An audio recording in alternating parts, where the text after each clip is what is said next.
So I'm gonna. So we are joined from St. Louis, Missouri by our friend who's joined us every year since we've had our program, Nia Hodges, up there at Washington University, St. Louis, graduate of Jackson State University, native of Alabama. And we are so glad to have you with us, also known as the STEM Queen. This is for our computer science engineering class here at Velma Jackson, and we're recording this for all of our computer science engineering classes in Madison County Schools, middle school, high school, and for our YouTube channel. So I know you're pulling up your presentation, and there it is. All right. Okay, so if I don't know if your students, can y'all hear the Kahoot sound? Is that a We can problem? kind of hear it a little bit. My Promethean is not really acting right, but they can definitely see the screen. Okay, so if they can take their phones out and join this Kahoot game, Okay. and I'll introduce myself a little bit more while they join. I hope everyone's familiar with Kahoot. You can Google it, or there's a QR code at the top of the screen if you all are close enough to scan it. So I'm Nia Hodges, went to Jackson State, graduated 2022 with a bachelor's in computer science. Now I'm up at Washington University in St. Louis, and I'm working on a master's in data analytics and statistics, as well as a PhD in system sciences and mathematics. And so today I'll kind of be talking to you all about research and kind of what that is, what that looks like, why that is something that some of you might want to consider depending on your personality and the things that you like to do. So whenever y'all are ready, I don't know how Oh, many one more to join us. We have a couple that are in class meetings this morning, but they're going to be joining us later. But I got a couple. All right, we're ready to roll. This is everybody right now. All right. Get started. So we're going to be exploring academic research. I love Kahoot because I don't know, it just makes presentations a little more interactive sometimes. Okay. So when you hear the word research, what comes to mind? And you can type in anything. It could be one word, it could be sentence. But what comes to your mind when you hear the word research?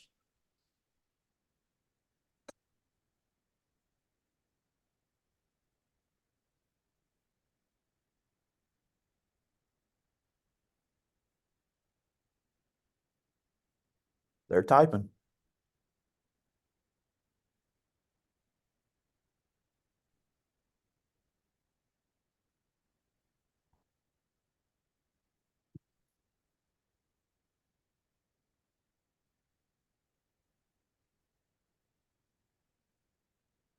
Fifteen seconds.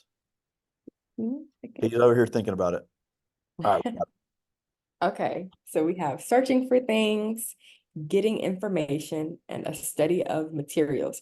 So all of those are right. Research is multi-layered. But yes, you will be searching for things, searching for solutions. You will be getting information. You're learning how to learn, and we'll talk about that in more in depth in a minute. And you're studying a lot of different materials, articles, papers, previous things in the area that you're interested in. So yes. All right. So research is a systematic approach to discovering new knowledge.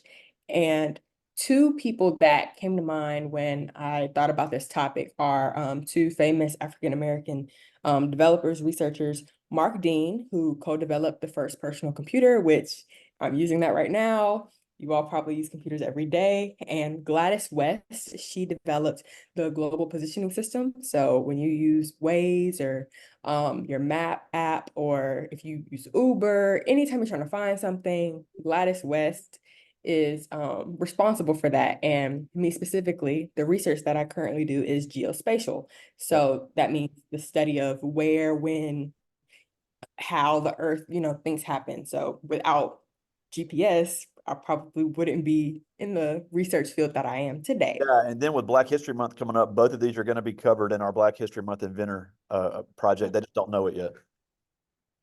That's awesome. Yes. So, and there are other, of course, there are plenty of inventors and researchers, but they all started at research. So a lot of times you'll see people when they finish. So when they have the final product, that's when you hear about them. But they started with a dream, an idea, something that they're passionate about, and they researched, and it took time. So yeah. All right, so I wanted to talk about some pros and cons of academic research. So some pros, the first one, promotes critical thinking, problem solving, and intellectual curiosity. Second pro is, again, you're learning to learn. It's very different from when you're in school and you have a teacher. Now, you will have help when you do research, but a lot of the time you're spending alone time reading and trying to connect the dots for yourself. So research teaches students to gather information, assess sources, and synthesize knowledge independently. And a third pro is you contribute to knowledge. Students can contribute to the body of knowledge in various academic fields. So when Gladys West created the GPS, she contributed to an area of research that now I can use computer vision and her GPS technology to get the locations of certain things. So it all builds, right? So what you're researching or the problem that you're concerned with, it might not feel that important to you at that moment, but you never know what it could impact down the line. So that's why it's really good to still follow that dream and whatever you are passionate about. Keep going, because you never know who it might help later on, Yeah, and you right? talk about geospatial, we have a drone program here in Madison County Schools at our career center where they can do 2 years of unmanned aerial systems and have certifications in that when they graduate from high school. So I know that's your area. That is a huge need right now. Oh yeah, that's awesome. I don't know. I guess I need to read more, because we didn't have these types of opportunities where I grew up, like when I was in high school. So it always amazes me to hear the programs that schools are putting together now versus having students wait until they're about to graduate college to start, learning and figuring out how to do a lot of these like hands-on things. And St. Louis right now is a hot spot for geospatial research. So even if you're in high school, there's different programs where you can travel over the summers. I know we talk about internships. Well, I don't know, you all probably push internships and stuff more now, but internships seem to be like a thing you focus on in college. But there are programs for high schoolers, middle schoolers, to where you can start early. And I know in St. Louis, we have the National Geospatial Intelligence Agency, Yep. which is one of like 15 big cybersecurity corporations. Like everyone's heard of the CIA, the FBI, DOD. So the NGA is here. And so it's a good place to be for geospatial research. And So then in Mississippi, the big thing is agriculture with geospatial. So these farms and these ag companies that need drone operators to look at the land before they plant it. So that is a big need now here in Mississippi. And I know you're from Alabama there as well. So it really is where it's at right now. And we also have our engineering and robotics, which is also very important. But with the geospatial, I agree 100%. It is where it's at right now. We need these kids to really start thinking about it when they're in 10th or 11th grade here in Madison County schools. They can get into that program. yes, yes, I love that. Okay, so those are the pros. And I have a couple of cons since I'm in the midst of it. So I want to be very transparent. One con is that research can be very time consuming. It can require a lot of dedication and patience, and you can get burnt out. And that's why it's really important to focus on something you're passionate about, because if you're not passionate about it, can you kind of dedicate not your life, but a bulk of your time to it? And then a second con would be the complexity of it, which con is a harsh label for complexity, but it involves dealing with complex concepts and methodologies, and that can be challenging, and that can be a deterrent for a lot of people if they don't know where to go for help, how to ask for help. For me, when I first got to grad school, I had a lot of pride, and so asking for help was something I did not know how to do, but that can be a inhibitor when you're trying to discover something new. You need to be able to say, I don't know what I'm doing. And there are plenty of people in this research community that are excited and want to help. So don't be prideful. It's going to be hard. Ask for help. Yeah, For and sure. we'll talk about more about that later. But I think every teacher that sees this later, I can speak for them when people in engineering, STEM fields, they don't get it right the first time. So that's why the research skills are so important, and it's important to have that mindset going into this. This is going to take time, but you just showed us examples of two great two great inventors, they had to do research and develop and have a lot of trial and error. And even though you're right, it does take a lot of time and it can be complex. The rewards can be amazing. Oh yeah. I hear all the time. I think it's competency gets compensated. And I think there are different meanings to that. But for research, the more you dedicate to it, the more it'll pay off. So the hard problems, don't run from them because they'll pay off. If no one else is doing it, then why not, take on that challenge? So yeah. Okay. Let's see what is next. Okay, so this I wanted to talk about academia versus industry. So I have a quick poll. Which do you all think is more important? And like there's no wrong or right answer. This is really opinion based. So do you think academia is more important? Do you think industry? And you might think both are important, I'm but glad you're talking about this because we're talking about this a lot with every class, and yeah. I want everybody. Our thing is we want to give kids options, so I think you can make cases for both of these. Okay, so pick, and then in the next question, I'll let you kind of explain, and maybe you really think they're equally important. You can tell me in the next poll. But at this moment, we have a tie. Okay, we love ties. So for each of you, answer why you picked what you picked. And if it was just, you have to just pick one, then that's valid too. But make a case for why you picked one over the other if you can.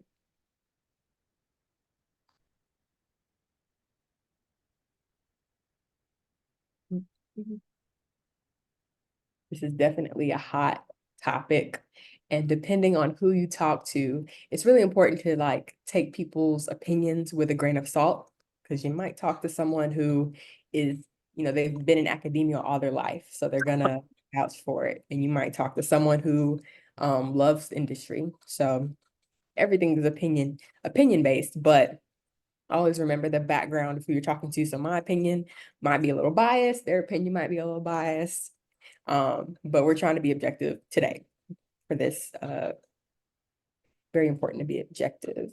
Yeah, and and obviously, without spoiler alert, you're obviously more on the academia route, but you have had incredible scholarships and internships to help you pay for that because a big deterrent on the academia side for a lot of people is the cost because college costs are rising. Everybody doesn't have great GPAs, everybody doesn't have great ACT scores, but as I know you spent some time in Mississippi. There's great community college programs where they can get into the same field you're in with just Exactly. a year or a year and a half of training. And a lot of these companies, once you get in, will pay to further your education. They will. They will. Yeah. And we can also talk about that route. I guess the routes that were presented to me. Okay, so the response we have: industry affects more people and requires less of a financial commitment. Okay. Industry affects more people and requires less of a financial commitment. All right. And then the second one we have, I think you need to be educated beforehand so you can make more informed choices and even go into industry with that. I Interesting. agree. I agree. I agree. Okay. So I'm keeping these in mind. So for the next slide, basically I said both. Yep. And both of you all are right. So one of my first points was that the skills you develop through research, they're transferable, Yep. right? So they're valuable both in academia and in the workforce.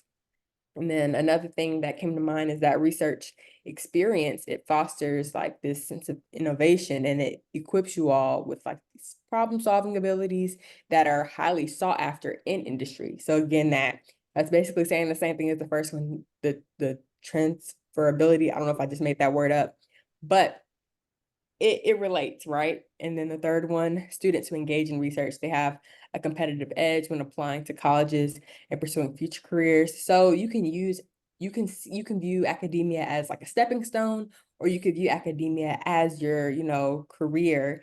But I definitely think they go hand in hand. And a lot of times industries will contract with academic, institutions and vice versa. Labs will contract with teams at third-party companies, because we're all trying to usually solve the same problem. One might have more resources. One might have people who have a heavier theoretical background. And so they definitely work together. And to the point of paying for it, I think there are a lot of opportunities that um, we don't naturally know exist. So my plan was to get a job. When I was about to graduate, I had a job offer from Lockheed Martin, which is a defense contracting company. And I was just gonna have them pay for the master's because I figured that's what these types of companies do. They send people back to school, and that's an awesome route because school is expensive, right? But I had an opportunity presented to me where they had a master's program that was funded. And so I took that route, but one route isn't better than the other, Yep, right? I Don't agree. pay, you don't need to, I don't want to say you don't need to pay for school, but if you can't avoid it, do whatever you need to do Yeah. to be able to, go back if that's your goal. And sometimes that's not our initial goal. We'll get a job thinking I'm good. And then in that industry, you realize, oh, there are some things that I need to learn in order to work on these types of projects or be in these types of roles. And your mind might change. So you might be tired of school when you first graduate. It's okay to take a break. I think those breaks help you figure out what you're really interested in. Because a lot of times people graduate from college and undergrad and they really don't know what they want to do. And it takes them working in order to understand, like, oh, I'm actually passionate about this. And Yeah. then they can go back or, whatever floats their boat. But yeah, both are important. They go hand in hand for sure. And again, when you talk to people that are in one field versus the other, you'll get, their opinions. But I hope you'll remember this, these points that the skills you develop in one area can transfer into the other. And people who start in industry and then go to academia, they're bringing in a lot of business skills that people who stay in school all their life might not have yet. And so both are needed. Absolutely. All right, almost the end. I don't want to hold y'all too long. So what is a problem or topic that concerns or interests you? Hopefully over this conversation, some things have been popping into y'all's minds that like you could potentially see yourself working on one day. So what could that be? You know, it could be something simple, life-changing. It could be something that really just interests you, that you're curious about. It could be a problem in your own community or a problem in a different community that you see on the news, anything.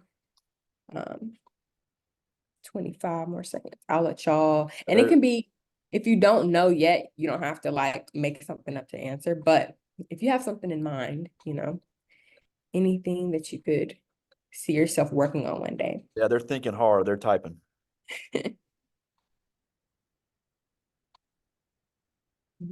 But I do, and I have several of our guests we've taught. Like, I think the media does try to scare us into a lot of these things. But we'll talk about that in a second. Future of job market. Okay, that is an interesting problem because I yeah, I definitely picked my undergraduate major based on the likelihood of, how much it would pay. So, because I was nervous. Okay. And if anyone else has a problem or topic that you weren't able to respond with, keep that in mind for the next slide. So phase one is already done. You thought of a problem that interests you, something that you can be passionate about. So phase two would be to explore academic research opportunities around that, right? So exploring the job market field, right? Who's already working on that problem and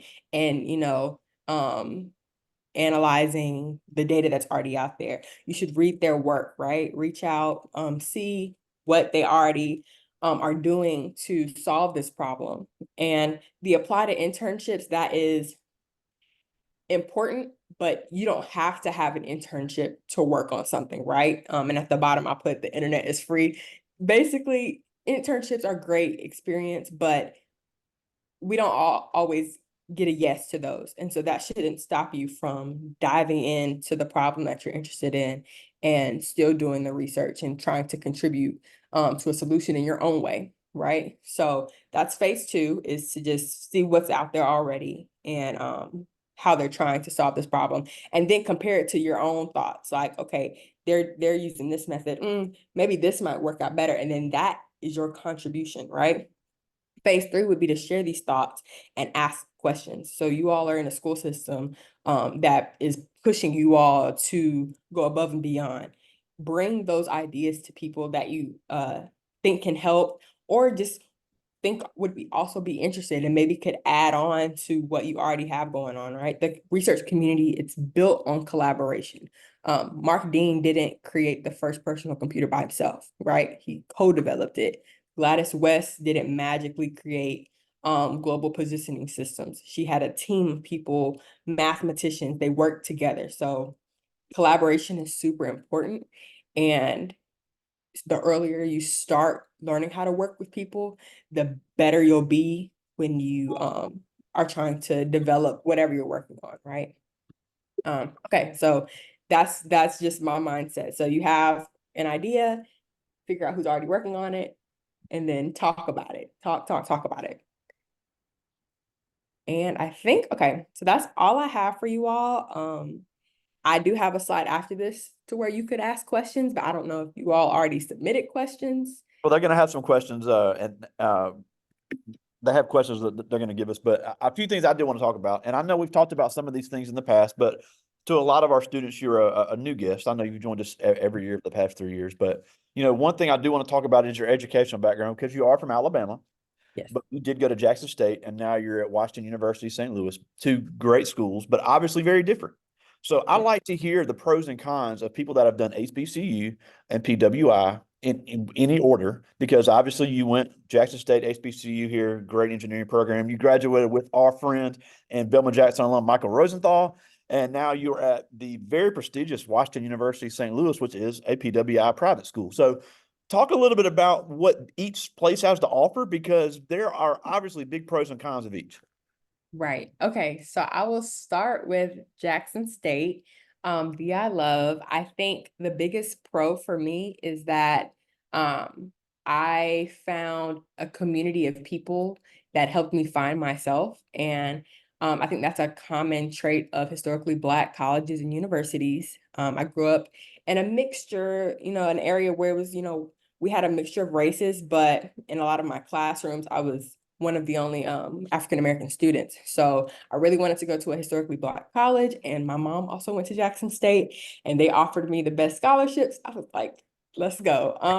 So with Jackson State, I had a great community. I made friends that I would call them sisters and brothers and family now. I wouldn't even call them friends to their face, but community was really important to me. I think location was also good for me. I'm from Alabama. Mississippi was not too different. And that could be a pro or a con. Some people want to try something different, but me, I wanted to, still feel at home, right? A con, I think, isn't necessarily targeted at Jackson State. It's more so different economic, or not economic, I guess, environmental concerns that I had. So with Jackson, Mississippi, and the water crisis, I think, even though I would say that was the con, I think it pushed me farther down the path of research that I'm going now, because a lot of the work that I'm passionate about centers around environmental equity and like water security and things of that nature. So although it was difficult to manage as a student, it encourages me to continue to fight for equity in that space, in the environmental space.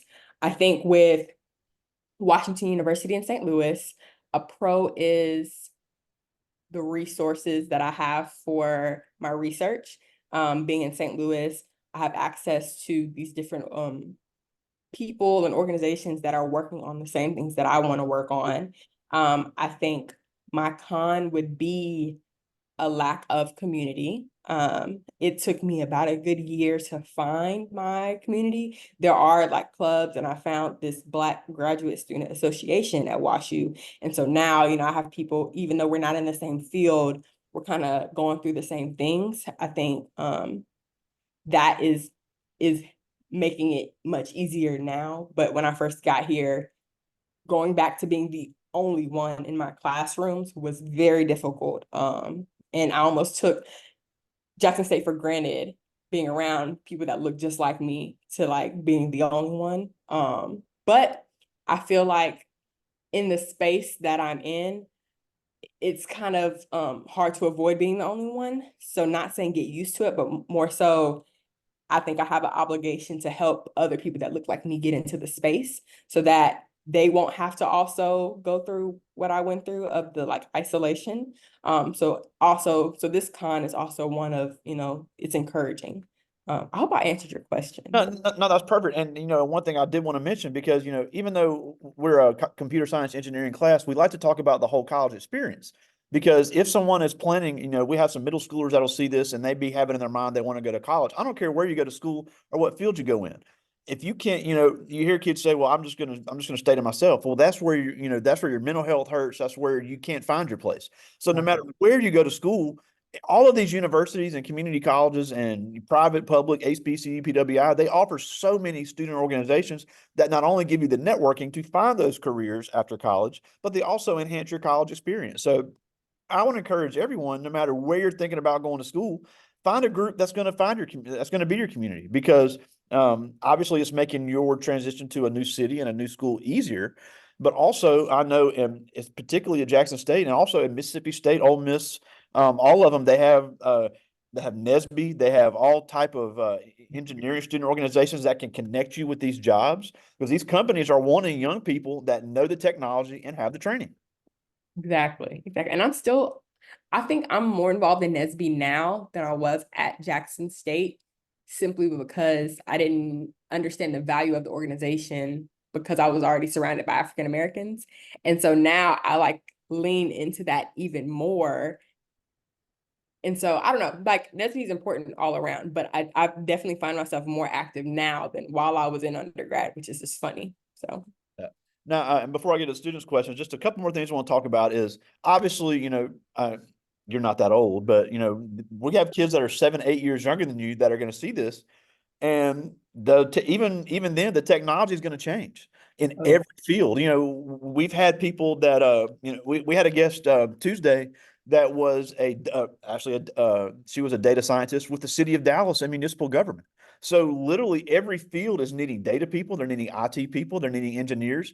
And like we mentioned earlier, the media loves to scare us saying AI and robots are going to take our jobs. And I think that's false. I think the types of jobs are going to change and the types of skills are going to change, but it's not just going to be robots are doing all the jobs. So what are some of the trends you're seeing that kids need to be familiar with, or maybe think about learning as they go through high school, whether they go to college or whether they get a certification, and move into these fields?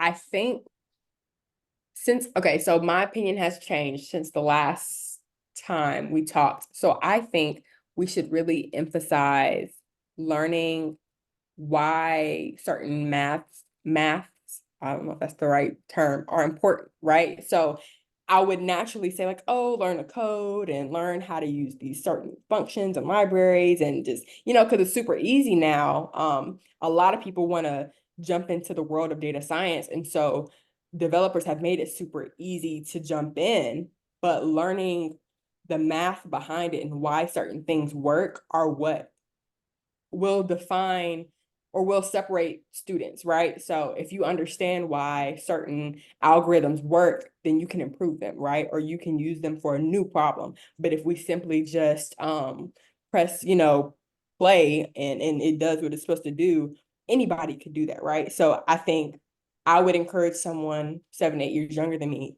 when you're learning algebra, linear algebra, calculus 1, calculus 2, all of these different, levels of math, try to connect the dots to real world situations and where that would be important so that you don't just learn it, pass the test, and move on. Because then if you do want to jump back into research, it's very theoretical, right? It's not just plug these numbers in and find a pattern or result. It's no, you need to figure out the complexity part is figuring out why does this mathematical model work for this problem? How can I improve it? So taking the time to really digest the different levels of math and science now will help you in the future when data science is so plug and play, that it's not as the job market changes. So the person who's worried about the job market, it's going to be super easy to be a data scientist in 5 years, right?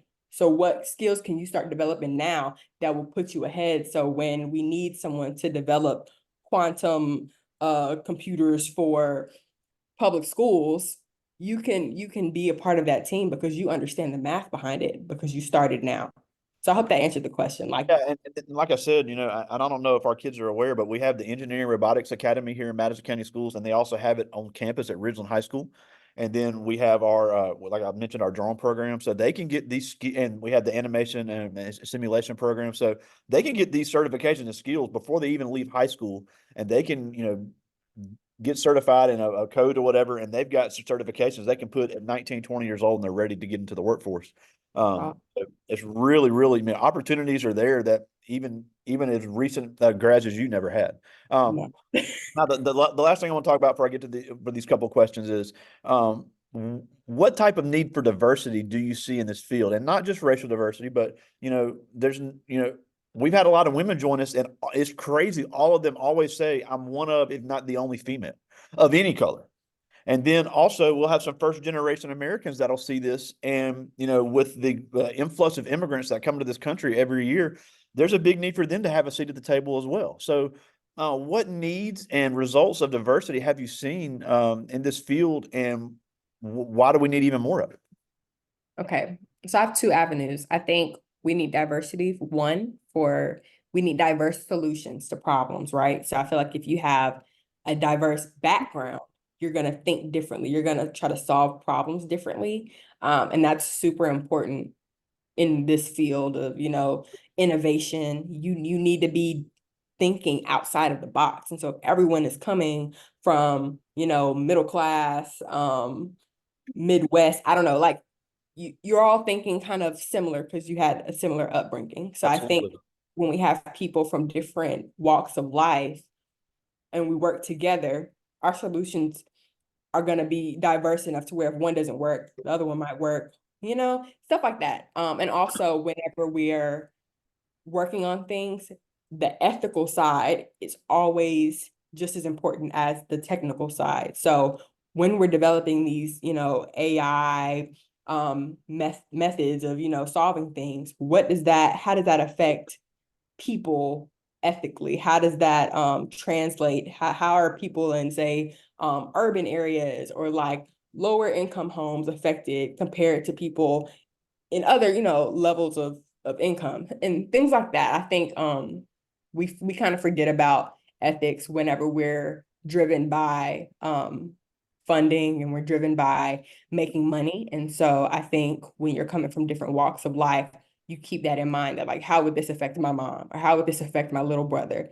And then the other side of it is the culture of either company or, a research lab is super important to longevity. A lot of times you'll see people not lasting more than a year at certain companies, certain jobs, because the culture, you don't trust your teammates because you're the only one. So I don't want to share my code with you. And now we have, a problem. We don't know how to, check each other's code and make sure it's correct or make sure it's ethical, things like that, because the culture is not there. So I feel like if there's more diversity, then the culture wouldn't be as, I don't trust you. It'd be more so, let's work together. Like, I don't know if I'm making sense, but culture is super important when you are thinking about where you're going to work, right? And so if there are more people that look like you'll probably stay longer and you'll probably feel more comfortable in contributing and knowing that your ideas won't be stolen from you or someone else won't take the credit because you don't trust them. Yeah, and I know they feel like I'm kicking a dead horse here, but we had a guest in the fall from Alabama, also from Dothan, Dr. Misty Okay. Freeman, who wrote a book called Unconscious Algorithms. And that's what the whole book is about how there's unconscious bias in these AI programs and in these computer codes. And it's not that these people are evil or mean or racist or anything or sexist, but when you only have one gender of one type from one area, from one socioeconomic background, things are missed. And Mhm. especially in health science, especially when we talked about agriculture in your area of geospatial, dietary restrictions are going to be missed, diseases are going to be missed, and then the society as a whole is not served as it needs to be. So I think that is such a big deal, and I got to get you in contact with her because she's really cool. So, and I know everybody's seeing this, and like you talk about that all the time. Well, yeah, because it's important. Because I understand. Look, because we're a rural community, we're a hardworking rural community up here. The opportunities were not here in the past. So a lot of people have not seen what is available for them now. A lot of kids that, their parents may have just come to the United States. They may not have seen what's available to them, so, or just, I don't do the same thing my parents did. I saw something different, but I decided to do something different. You can do whatever you want, and there is a need for you to get into this. So I think that's the main thing I want people to understand from that. But I know I'm passionate about it and they get sick of it, but I had to talk about that. Just real quick, this is Tykevian Boyd. He's in 10th grade. And he ask, what are the things in technology you are most concerned about in the future? I think I am concerned. I guess this is kind of funny. I'm concerned about social media, even though I work in the space of data, because it took me a while to realize the control that the like advertisements and the suggestions could how they can control society, right? So I don't know if you all have watched The Social Dilemma on Netflix, but basically when something is free, it's because you're the product. And I'm a fan of, collecting data because that helps me in my work, right? But also, how are we using that data to help people versus how are we using that data to make a profit? And so that is something that concerns me in regards to big corporations and how people are easily controlled without knowing that they're being controlled on social media.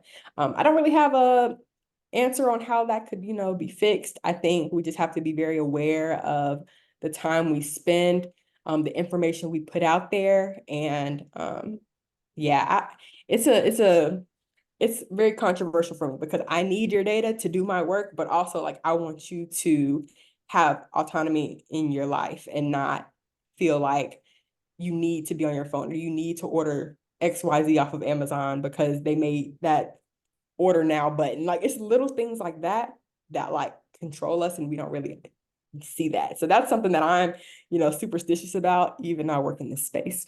Absolutely. I just got one more. This is Rondell Ellis. He's in 9th grade. And he asked, what are some of the struggles you faced getting to where you are now? Ooh, okay. I think my struggles for grad school, I mentioned being prideful. So that's like a big thing for me. I think also naturally I was prideful, but also being one of the only, being the only Black female in most of my classes, it was very isolating. And that made it much more difficult to learn because I studied alone. I did things alone and I felt burnt out because I didn't have community or help. And the work itself was difficult, don't get me wrong. Like it's complex, but it would have been easier if I had people there with me. Um, at Jackson State, I think the difficulty was more so coursework related to computer science because that was something new to me. I don't have family that's in this space. So at that point it was coursework, but at this point it's more so um, the isolation of being one of few and knowing how to navigate that space without feeling like I'm carrying the weight of my entire community on my back while being there. Yeah, but you mentioned the coursework at Jackson State. We got to plug my friend Dr. April Tanner over there at Jackson State because she's Yes. been a guest in the class as well, and she's one of the best computer science teachers in the country, right there at Jackson State. So I want to encourage anybody, if you're interested in computer science, that Jackson State program is one of the best. And Dr. April Tanner is as good as it gets. Nothing against the other computer science programs in the state of Mississippi because we got some good ones. But Dr. April Tanner, you can attest, is great. Yes. She will get you what you need to know when it comes to computer science. I feel like I don't want to like go back to the battle between like HBCUs and PWIs, but I know for a fact at Jackson State, it's like you have teachers who, of course, they're your professor, but they are also rooting for you. they see themselves in you. And so if I had to like, promote HBCUs, that would be one of my reasons is you have people who want the best for you primarily because you all are like the same, right? They were in your shoes, they understand. So even when that coursework got hard, professors like Dr. Tanner definitely make that journey easier. Yeah, I had to shout out my friend there. So, but we're almost out of time, and we thank you so much as always for joining us. I learned something every time we're together. And after we stop recording, I'm going to get you connected with another friend of mine in St. Louis. I think y'all will be have some things in common. But before we go, just tell these kids why they should really consider these careers in technology, because, like we said, these skills that are needed are going to change. I think that there's freedom in these spaces, right? There's freedom because of the growth and the potential. So if you're someone who wants to do new things for the rest of your life, you don't want to, be bored, this is the space to be in because there's always a new problem that needs a new solution. And so while you will be a lifelong learner, you will be a lifelong learner. So that's a great thing. You're always hungry, right? You always want to see better. You want to help people, and you can help people in different ways. Some people help people, in the medical field. Some people help people in the political field. You get to help people by solving problems, right? And that's an honorable thing to do. And also it pays well. So that's also cool. Yeah. Well, again, we thank you so much for joining us. The STEM queen herself, Nia Hodges, all the way from St. Louis, Missouri. We thank you so much for joining us today. Thank you. All right. Talk to you soon.